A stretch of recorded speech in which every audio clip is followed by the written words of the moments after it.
যদি জানতে পারে যে বাংলাদেশ তো ধরে নিয়ে ইন্ডিয়া বেঁচে আছিস, জেল তো হবে, হবে ফাঁসি হবে। বর্তমান যে অবস্থা দেশে জানিস না, তা তো বুঝতে পারছি আপনার। বর্তমানে তো আমরা তেল পাচ্ছি না।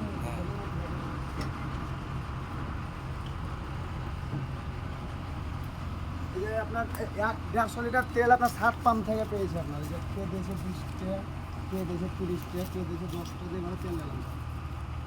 আমরা তো তেল পাচ্ছি না। পুরো লোড।